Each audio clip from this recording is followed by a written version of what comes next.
must be like maybe 15 years or more. Yes. Yeah? It Yes. has been like 15 years or more. And we are seeing each other It's for been a the long first time. time now. Yes. So please go ahead, sir. Yes. I appreciate you so much. Thank you. My name is Pastor Dayo Thomas, and I'm the MDCO of Kogi State Municipal Corporation. And like you said, I've been a journalist. I worked in 9 media houses. And by the grace of God, I'm still practicing.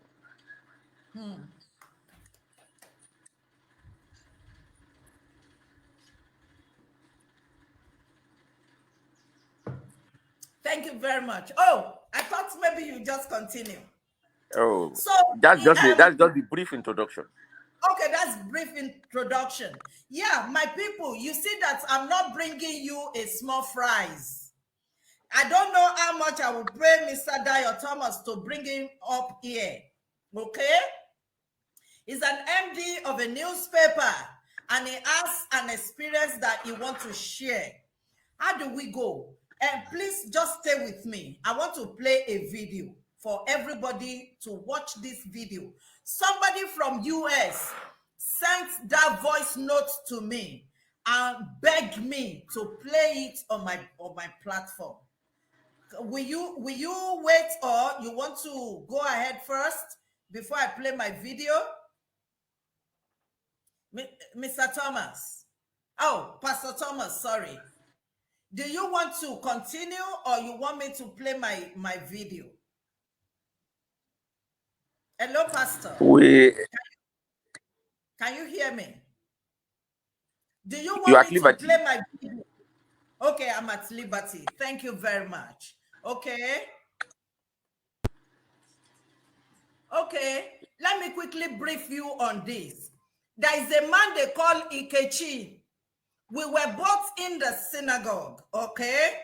But a few days back, somebody sent me a message and he said he is Ikechi's brother. Ikechi joined the synagogue. He said by 31st, 2021, Ikechi will be 62. Okay, 62 years old. He said Ikechi joined the synagogue in 1993. You can do the maths by yourself. 1993. So he said by 1994, Ikechi moved into the synagogue proper as a disciple. Then Ikechi lived in the synagogue till 3 years ago when he was sent away because TB Joshua was done with him. And he said at 62, Ikechi has no wife. Ikechi has no plans for his life. He has returned back to the village at 62.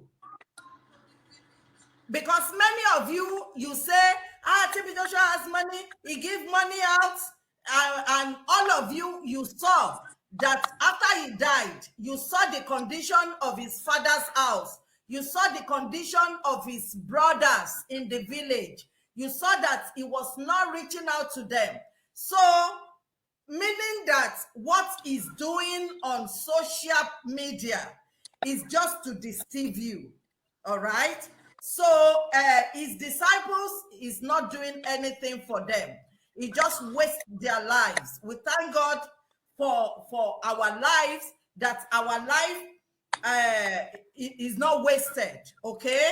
So that's about Ikechi. I just brought him out. So what the man is asking, he said, what did they do to him in the synagogue that make him to become what he has become today? Is it not pitiful? If Ikechi is your brother, I believe that you will not be happy. All right? I believe you will not be happy. So we'll continue to, yes, the audio will soon break in.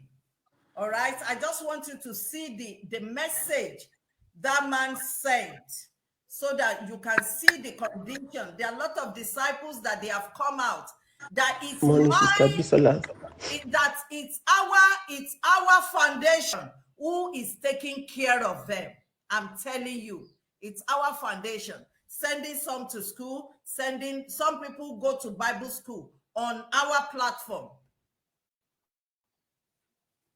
So we are like Joseph that God has Morning, sent Sister Bisola. ahead. God Okay. will continue to be with you. He will continue to strengthen you. He will continue to uphold you. You will not fear. You will not fall. You will be put to shame. The Lord that has called you will give you the grace to be able to fulfill destiny to its very fullest. In the mighty name of Jesus.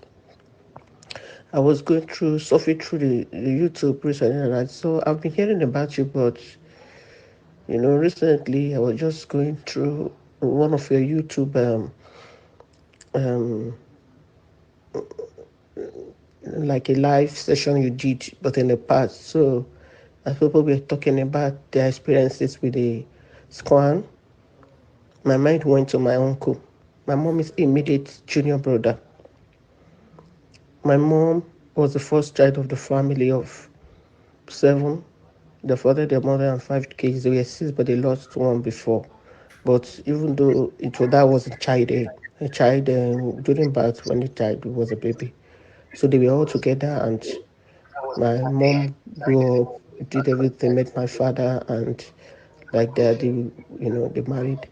So his junior brother too was in the period of getting ready and doing stuff in life. So my mom, because my father was a civil engineer, so my mom introduced my brother to him, and they started doing, because my father was working all over the place, was in Lagos and Benin and everywhere.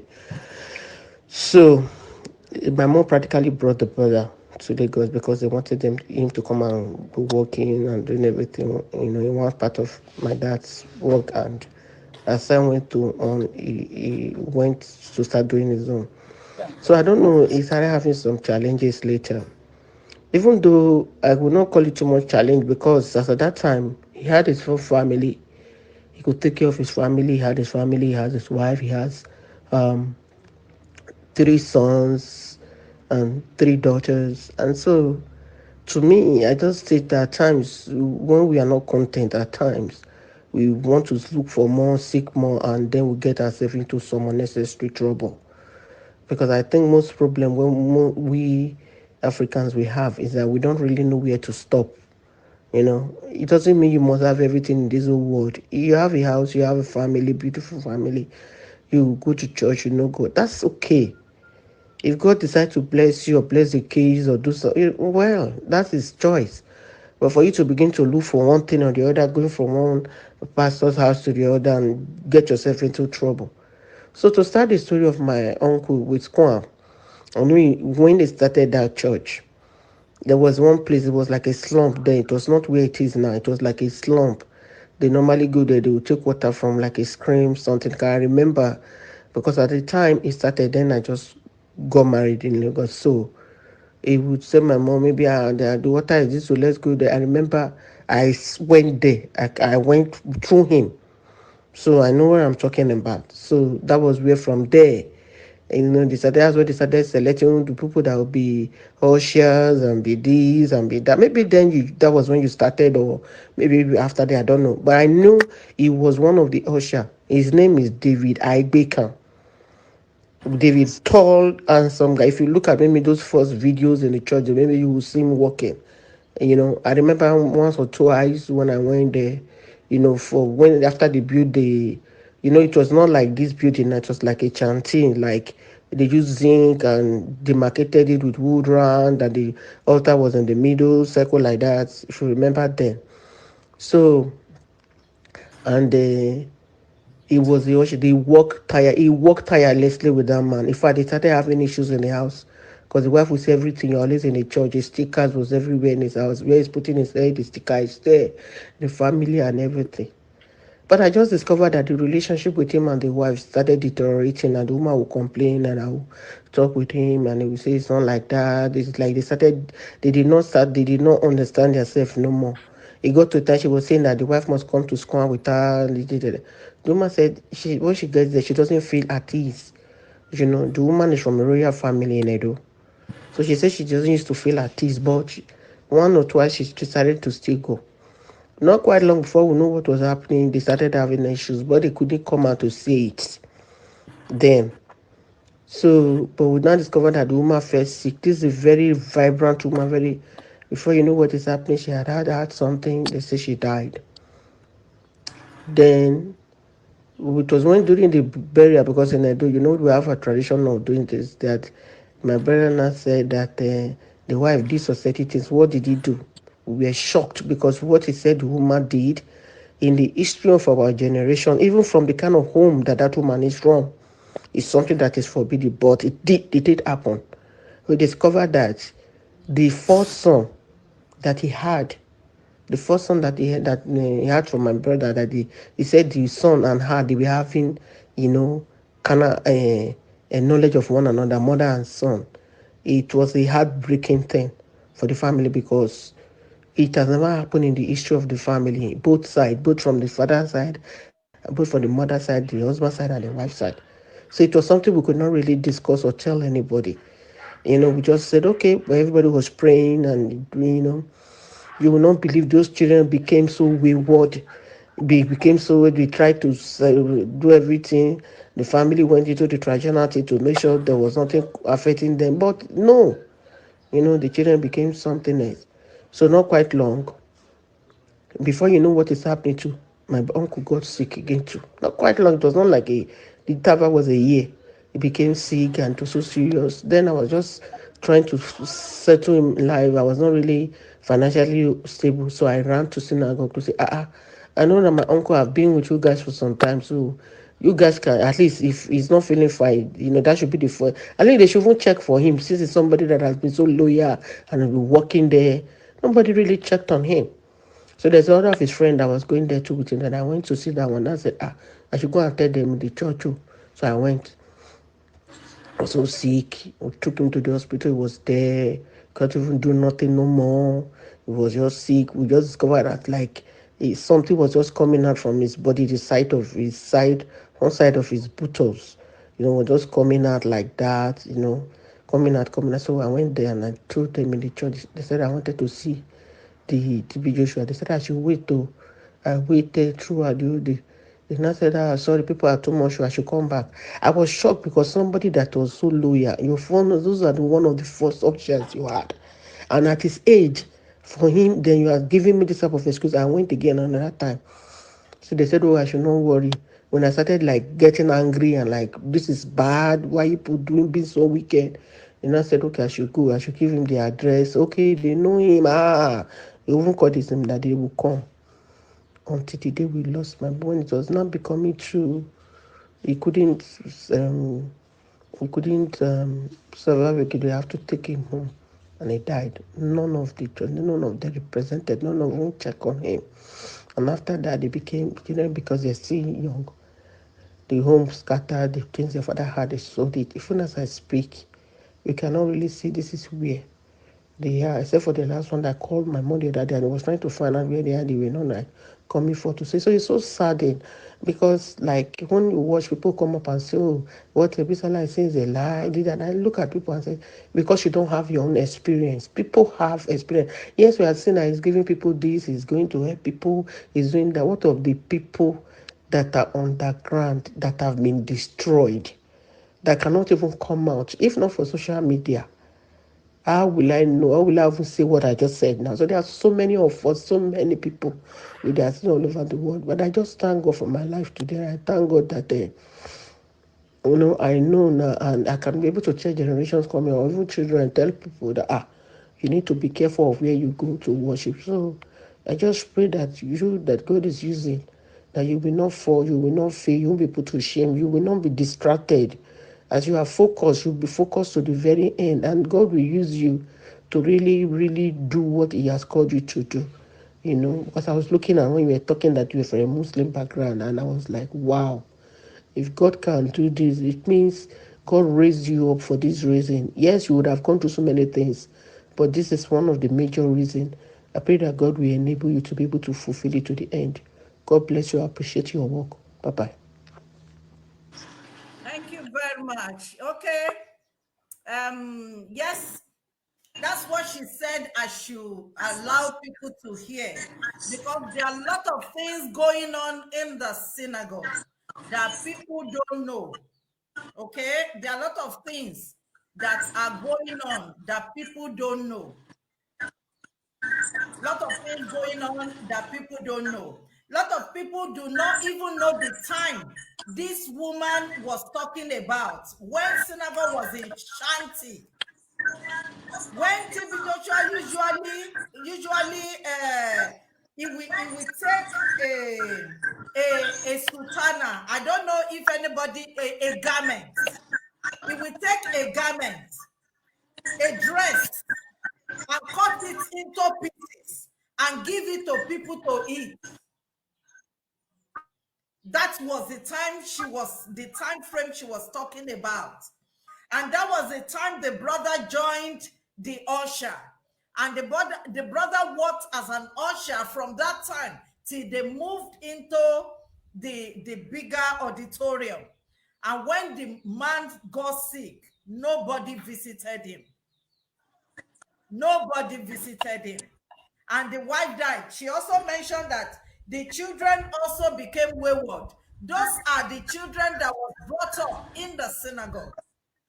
She said they became wayward. So many of you, all what you use as to conclude your worldview is what you see on TV, on Emmanuel TV. But a lot of things are happening behind the scene. And that is why we are bringing them out for you, so that you will no longer follow a man, but to follow God. I don't have a church I'm taking you to, except, Pastor Thomas has a church. Me, I don't have a church I'm calling you into. You understand? But I am calling you to God. Go to God. Please, the people that are here, I want you to share. Kindly share. Something is feeding back. There is a noise coming from somewhere. Okay. Pastor Thomas, thank you once again. I'm with you, man.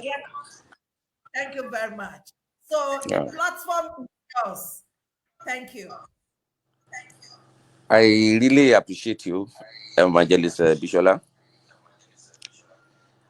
And naturally, I don't talk about personalities. I commit myself on issues. I discuss issues until personalities become issues.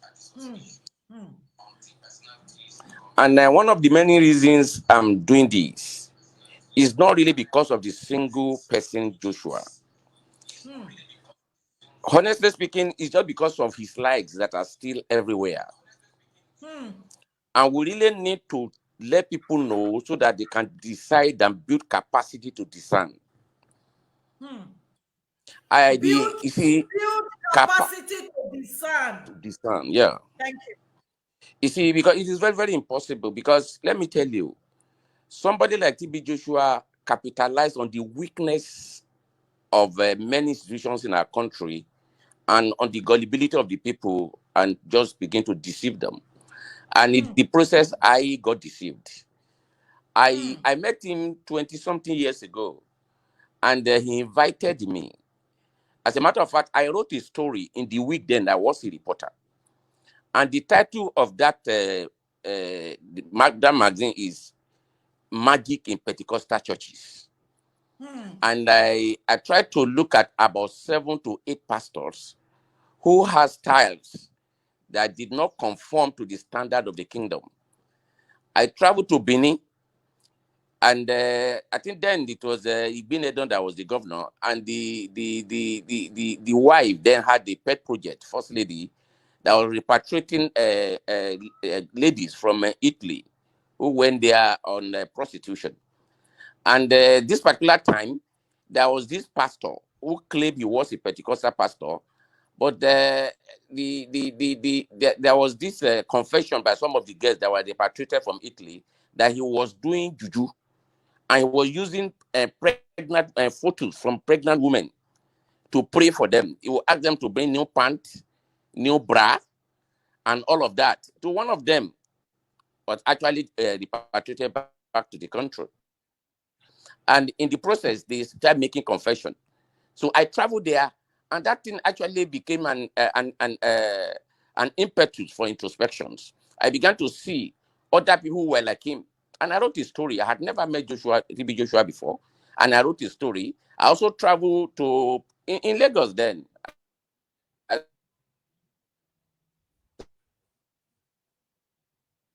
So I went to this story came out, and few days after, two people came to my office, one Abraham Amos and one particular man called Matthew, that the man of God said he wanted to invite me. I said, who? They said TB Joshua. I said, no, I won't go, because I never liked him.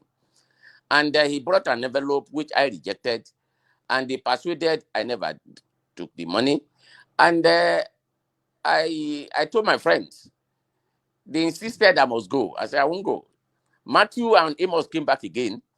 And this time, my editor had it that Joshua was inviting me. He said, I needed to go because we at that particular week, we needed the story to sell our paper. And then if you wanted to sell your story, then you needed Joshua and a few others. And I went there, and two of my friends followed me there. Lawrence Ani is with the Enugu State Governor now. Then Greg Pigeon Wakuno is with the Guardians, their deputy editor.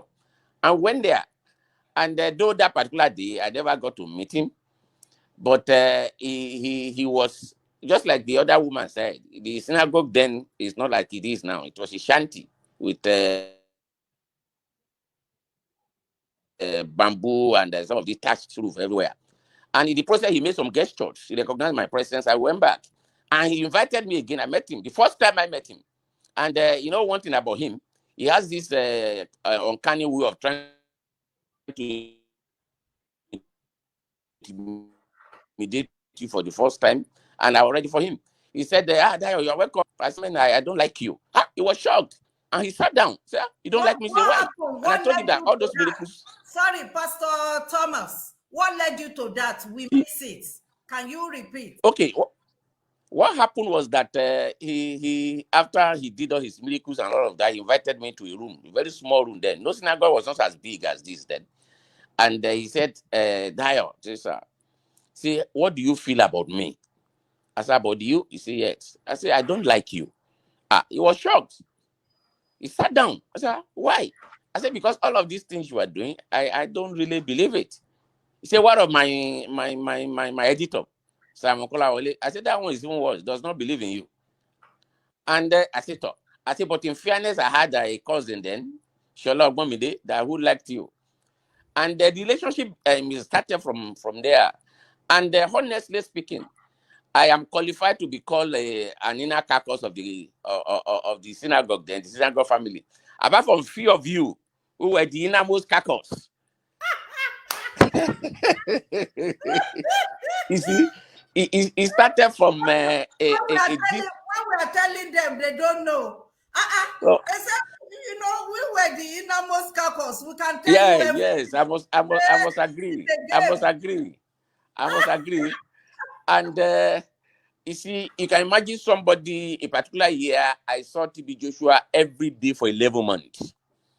But you see, and we were one of the few individuals that he was using to do some of his media jobs.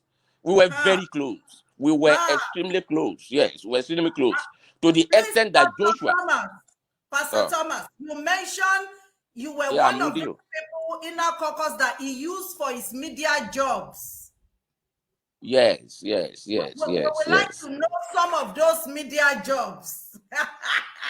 You see, let me tell you, for him to have invited me more than 2-3 times, he said, Dayo, I said, yes. He said, do you know that a friend in need is a friend indeed? He told me that much. You understand? You see, because number one, forget him. I was close to him, true. And beyond, when you see him, his razzmatazz and his macho status outside, when we get to the office, he will be shaking. Because number one, he has this, he allowed mostly his weaknesses to really come over him. Like, for example, there was a particular time that the allegation was very strong. He impregnated 2 members of the choir. And he invited me and my deputy then, one particular Jide, and pleaded with us. Because as at that time, the family of those girls were ready to take him to court. He was afraid. He invited me and asked me whether it was possible to discover scientifically if a man slept with a woman. I said yes. He was afraid. So, and at that point in time, the family of the 2 ladies, the same father, the same mother, got pregnant. And from all indications, all hands were pointed to him, because those girls, those ladies, they confessed that he was the one responsible for the pregnancy. And he was afraid. So he wanted, and the family of the girls threatened that they would take the case to some of these celebrity magazine, gossip magazine. And he called me in and was shaking. Said, Dio, I said, yes. Said, you know that a friend in need is a friend in need? I said, yes. Though he lied that he was not responsible from the way he was doing, And we tried to ask some people. So he wanted us to write, and even in a manner that we even look at those girls to be guilty of the case. And he said that, that they went out of synagogue midnight, and even said that one of them that visitor came in with them, we all knew it was not true. And there's another time that they had a program in Arigidi. Sorry, sir. Repeat that last sentence. I'm with you. Your last sentence. You see, what I'm saying is that he wanted me and my team to write in a manner to exonerate him, that he never knew anything about the 2 pregnancy, and that we should write that he was even in South Africa when they reported that those 2 ladies were caught with some visitor who came to the synagogue, and that they slept with them behind the church, and possibly that was what and called. Then to Nigeria, then preacher who died recently,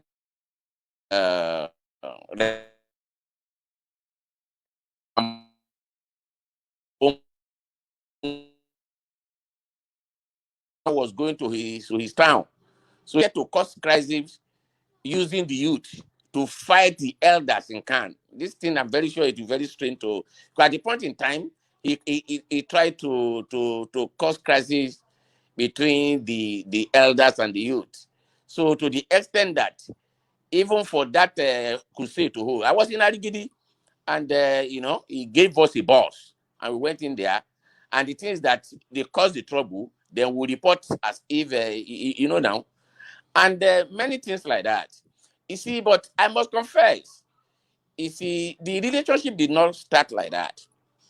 You see, Joshua, that I knew, honestly speaking, he was able to thrive in all of these, just like I said earlier, because of the deficiency of the church.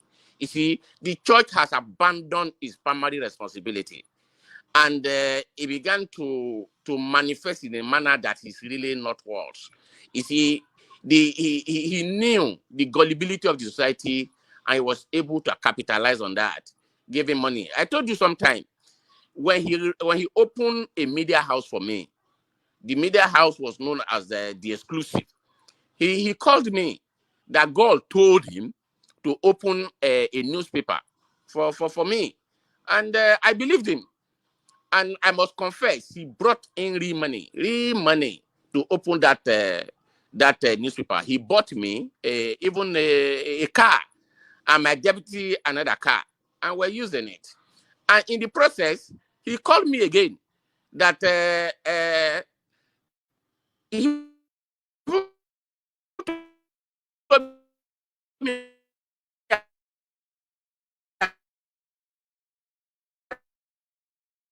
from synagogue, Olagbaju, Abraham, Amos, Matthew, and Co. He intentionally planted them to frustrate me and to discourage me. It was from there I began to have an idea of the kind of person I was dealing with. First, the first production I did, he brought them in to plant errors into the newspaper so that they will condemn my work and they get me out from the same office that he said he has given to me. And a man they call Jenkins, I think I'm right, Jenkins. So he was the one who came with Abraham and Matthew. They planted the errors and went to Daily Independent to print those errors. And immediately he called me, he said, Dayo, come. As you see, errors everywhere. I said, how can error be everywhere? By the grace of God, I have the privilege of editing even a quality newspaper. And when I found out, they were the one who went behind just to discredit me and send me out of the same place. They thought 3 or 4 days after, he invited me again. I came to his office.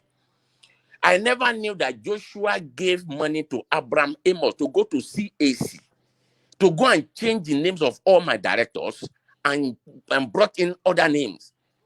You see, I was in front of him. I sat. I was listening to him. No, he was on phone. Then Abraham brought another CAC, and I saw the exclusive. I looked at it. I saw that the directors were changed. Immediately he saw that I've seen that film. He now laughed, hit me, and looked at Abraham with very terrible eyes, and just laughed. I should not worry. We'll talk about that later. I was angry, and I left. So the second day, I went to the office. I packed my things, and the car he bought for me, I returned it. And the one I was managing, I took over. That very day, as I was getting to my house, in front of my house, 4 armed robbers for the first time. They were waiting for me. They molested me and all of that. Fortunately, they collect one on my phone, but the second one they didn't collect. Less than 20 minutes, the first person who called me was Joshua.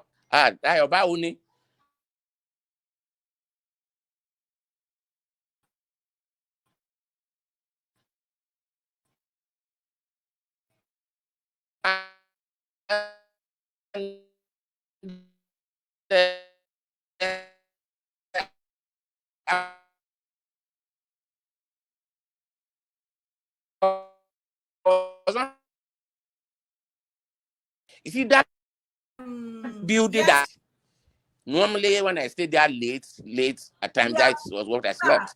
Sir, we lost you at a point whereby, okay, sir. Okay, ma'am. Whereby after you left the car, that he bought for you, that's where we lost you. Yes. Okay, I gave him back a car, and I went back to carry my Rickety car. That very day, that was the first time in my life, armed robbers attacked me in front of my house. And they took everything I had. Then my phone that was left, I was able to secure that. Then less than 15 minutes, as usual, Joshua called me. Dayo Bawuni. And I was angry the way I answered him. Only, any money, yes. He said I should come. I said I won't come. He pleaded and persuaded, and I went back. And he tried to get me back to the office. I said I won't go. In fact, that building that collapsed in synagogue, that was where I used to sleep whenever I go there, and I couldn't go back home. My sister, I left there and I even went to Ghana. Since that day, have been one trouble. I had a dream, and one guy, Olagbaju, came to me on the dream. That Papa me, that Papa is calling you. I said, who's Papa? I got angry. He came back again, that Papa said he should come and kill me. I said, why would you want to kill me? Joshua is somebody that when we were together, I was very loyal to him. You see, I was not dishonest. Everything that I could do for him as a friend, I did. But my sister, every day, one trouble. I was having acid day, I would see him. The worst encounter I had with him was when God showed Joshua to me the gift of dream. And I saw him, and God revealed him to me in form of a beast. And I went straight.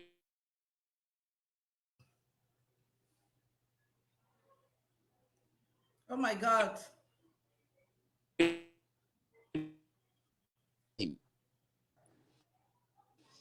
My eye physical.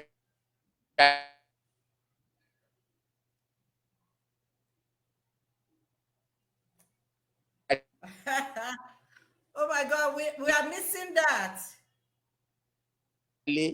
Spiritually have been terrible. Of my I think Pastor Dio. I'm with you, man. We missed you where I think you got clear after the armed robber, then the vision you had about TB Joshua. Okay. I said God showed him to me. You see, because I was really not ordained then, because I was always, as a journalist, I'll take my Gouda, I'll take my stout, and I'll go through meeting. And but God showed him to me. And what I saw was a very big, mighty monkey, though it came in white. And it is normally, you see, he shows his own character, his style, trying to masquerade to be what he was not. And I was stupid. I don't know what came over me. And I went straight to his office after discussing with him. And I told him the dream.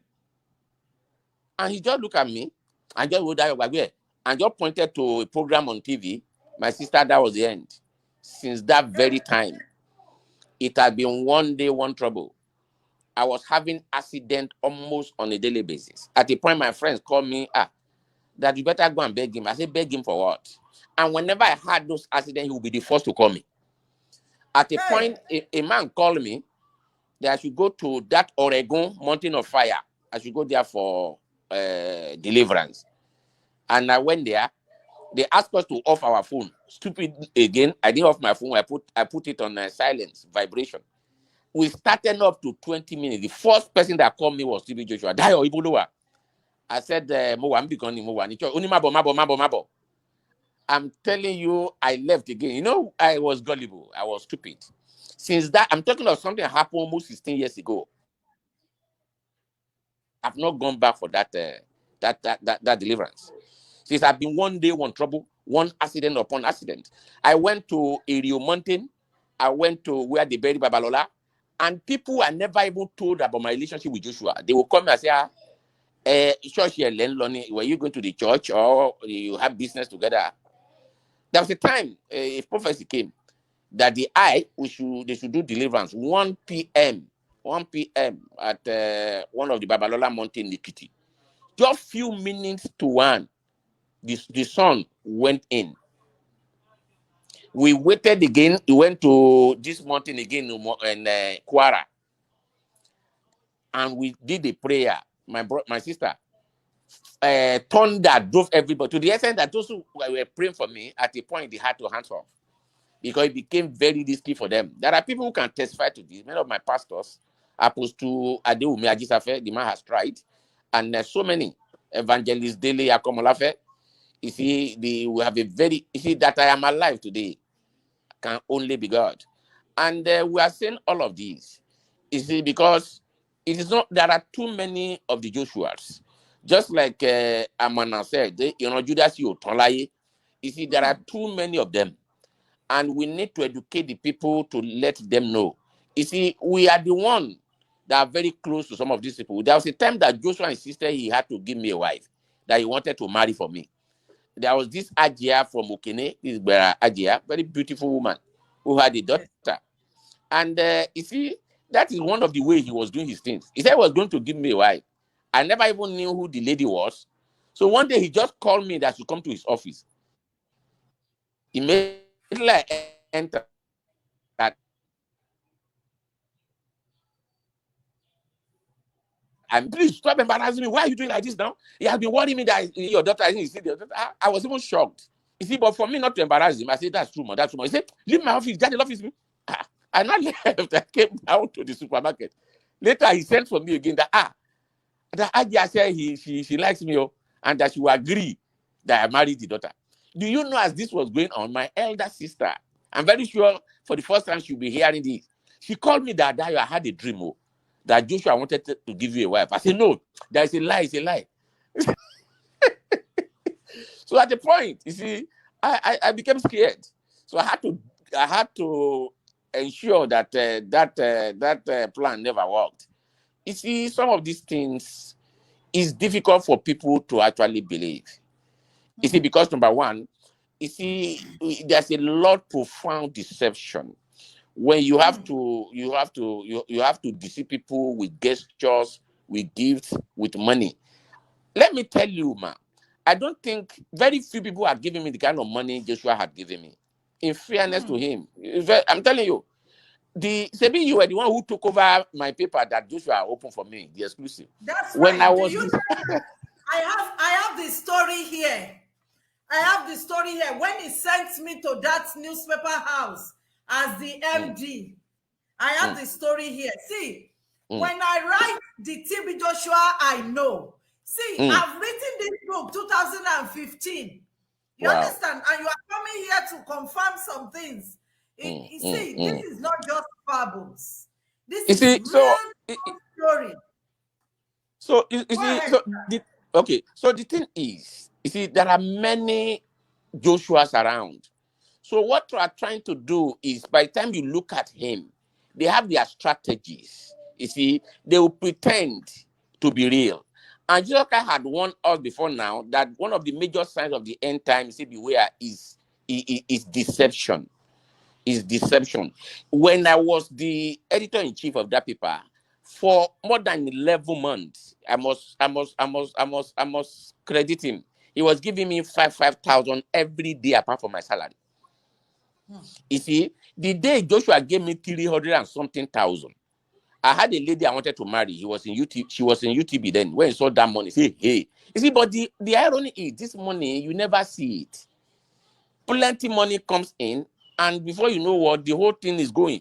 You understand? Because some of these things, gestures, if somebody gives you eyeglasses and use it to collect your eyes, that is the way these things come. You see, it is profound deception, and and I'm full of drama. For example, there was a day I called Abraham Amos. I say, Amos, you have a wife at home? He said, yes. Won't you even go home and meet your wife? He told me that whenever they are coming to stay in the church, Joshua will hit their manhood, and the manhood will be dead. Then maybe after 1 month or 2 months, if there was a need for them to go home, we will hit it again. Then the manhood will be okay, come alive, and they will go there to go and meet the wife. I see her. You see, and when I saw, the operations, it was like an empire, and somebody was in charge. And there was nothing as an inner carcass. Then not the innermost carcass. You see, I knew that most of the things that were going down before me, and God is my witness.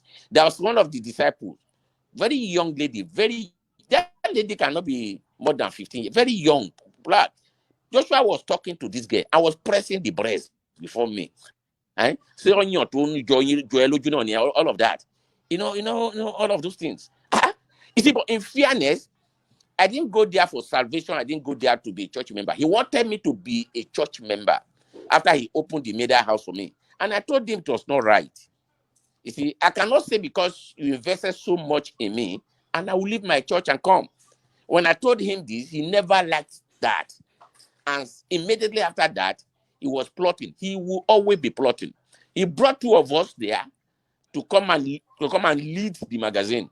He used me against the second person, and later used others to drive me away from there. It has always been his style. You see, so I knew that things that were going on there, they were not scriptural, they were not right. You see, but let me tell you, majority will never believe, because there's one law of nature that every man will obey. That is self-preservation. You see, even if it is whatever will keep them alive, that is not of God, that one is story. Nobody want to hear that. And just as I said, it's a capital philosophy that Chris Okoti taught me as a journalist. He said that that's what they call principle of lacuna alternative. That if the original is not willing, then fake will take over. If the wheat is not willing, then the weed will take over. Because the real was not willing, then something that was not real took over and was just deceiving the people. At a point, mentors have become tormentors. You see, but because of the nature of our society, we got hooked, and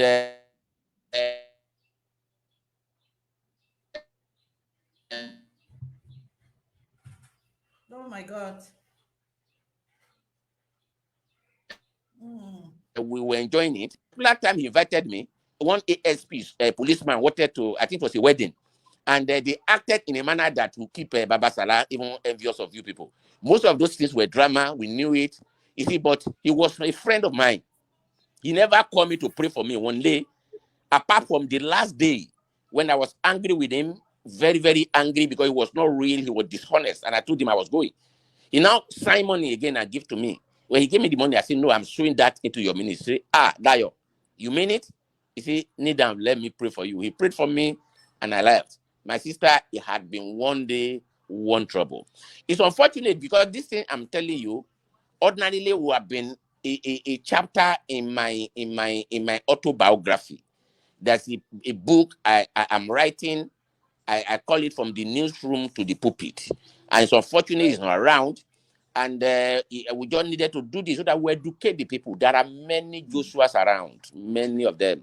Many of them. We need to be careful. We need to be careful. Wow, wow, wow.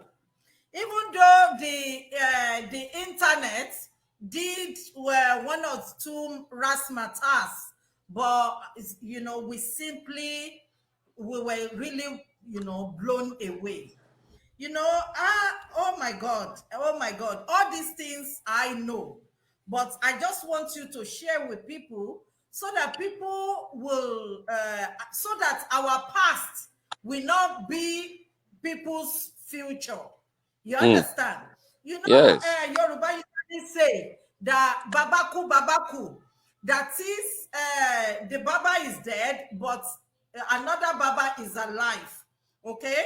Even though TB Joshua died, there are a lot of people who he has empowered, I would say empowered, or giving courage to even do more damage than what he has done. Many of TB Joshua was half illiterate, but some of these people that took over from him, like Daniel, like some other people, they are well-educated people.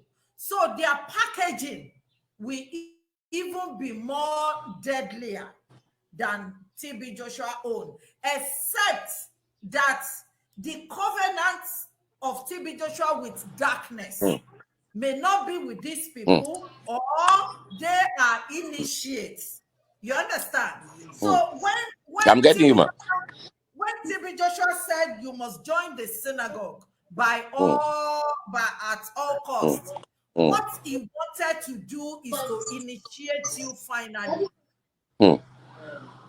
If he had, initiated you, this is not what we'll be saying today. It's either one will have been forgotten entirely. Okay? And many people that he has initiated before killing, many of them, they are not on the earth and they are not in heaven, because some of their family members still see them around, working in the farm, working, in different places. And when they ask them in their vision, in their dream, they will say TB Joshua asked them either to be cutting grass or to be grinding pepper. See, until we get to heaven, before we can understand the evil power TB Joshua used when he was on earth. You can imagine if Redeemed Church is having programs, TB Joshua will raise some people to go and spy on them. Why will anyone who is a true child of God will be asking people to spy on other people? I'm asking. You can imagine, you give us an instance where they were doing what do you call it? You said somebody came to Nigeria. It was Reham Bonke that was having the program in Arigidi that year. Okay. So Then why was he send you people there? He empowered the youth against the youth can against the senior can. So he had actually anticipated crisis that they will fight. So he sent us there to go and cover the crisis ahead. Can you imagine? So that they can see him on a good light and the other people on a bad light. You can imagine. There's nobody who had lived in the synagogue. You people, you may not know. We know that he has some group of people. When he needed them, he usually invites them. Before Okotie started shouting, Pastor Chris Okotie, before he started shouting, Agoma witnessed where he invited some people that they should take him off. They should take him out. You know, Agoma was very close to him, like some of us. So that day, I was not in the office, but Agoma said he was in the office when he was addressing those people that they should go and terminate the man. I remember one girl. The girl is in US now. The girl said she was in TB Joshua's office when TB Joshua was also telling some people that wherever they see me, they should kill me. After he has done a lot of spiritual work, it didn't work. You understand? I remember 2 times I was beaten up somewhere, if not because of the people that God has stationed to help me out. Possibly those are the people that TB Joshua had sent, because one of them was saying, this is the lady, before you know what is happening, there is a mark on my lips now that I was not born with it. I got that mark that day. You understand? Blood all over me, just because I came out to tell people. There was a time that I always move every 3 months. I must change my accommodation from the north to the south to the east to the west, even to outside of Nigeria. You understand? And you know, I also wanted to go to US, but TB Joshua used some people in US to go and lie against me, and they are peddling that story up and down now. I said, okay, sir, you are an enlightened person. For somebody to be taken as a liar or a thief, that person must have done what he did maybe 2 or 3 times before it can be established that this person is a thief. He must have stolen, like here, you know, he must have robbed 1, 2, 3 people. Then we all know that, oh, you are a robber, right? Out of all the ones they are talking, it's only one man that said Bisola collects something from him. And this man is already dead now. TB Joshua set the man up. He set the man up that if you do not say it, I will not pray for you. And after the man has said it, TB Joshua disappeared and the man has died. And all his business collapsed. So, you know, when we are talking about this entity called TB Joshua, it's not because we want to, you know, run him down or run synagogue down. Jesus said Satan is already down. Okay, Satan is already down.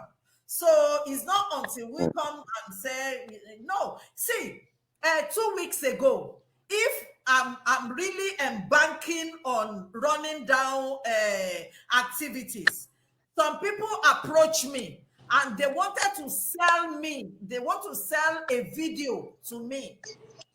A video they said incriminates TB Joshua. So I told them, I said, I don't buy stories. I don't buy stories. If you want to sell story, maybe you should take it to Linda Ikeji. I don't buy stories. I'm not in activities of running anybody down. And you people, they need to arrest you. Why should you, see, what we are doing is we are sharing experience. We are sharing experience. Okay? We are not buying stories. We are not, selling stories. See, somebody gave me, okay, I don't know. Maybe, the book is somewhere there now. It's a diary. It's a diary of a disciple. The disciple is still inside the synagogue now. That diary contained the time TB Joshua invited her upstairs every time. And also she documented everything. I have the book. I think I should publish it. I wish I had the book when TB Joshua was alive. I would have published it. I would not even retype it. I would just, just like that, and put it out there. And whoever has that handwriting, I mean, they will look at my handwriting and look at it. I'm not, I'm not writing for anybody. So what this guy has done, I tell you, the ripple effect will continue to resonate if this generation do not embrace the truth. If this generation do not embrace the truth. That guy called TB Joshua used the media to his advantage to the fullest. You only tell your own story. There are other people elsewhere, like Dele Muhammadu. Sometimes he will call Dele Muhammadu in the dead of the midnight and instructed them to do some errand for him. Dele Muhammadu himself said it, that anytime he call him, he's always ready with bag full of money. It could be 5 million, it could be 10 million. You understand? There are a lot of stories journalists has killed for him. Okay, thank God you coming out, sir. That what about the time the house collapsed? House collapsed and they refused to open the gate for the people that trapped to get help. Then afterwards in the evening, TB Joshua shared 50,000 to journalists and was asking them, okay, what are you going to write now? What does he expect them to write? After giving them, what he has given them. Except one man, Nicholas, who recorded the proceeding and put it out there for people to see. Even as he put it out, people still, castigated him and said he didn't do the right thing. But just as Jesus has said, he said the kingdom of God has narrow road, only few find it. We are together in the service to God, and together we will achieve our kingdom goals in Jesus' name. Amen. Amen. We will let you go now so that we will continue what we're doing. Thank you. Bye-bye. Thank you.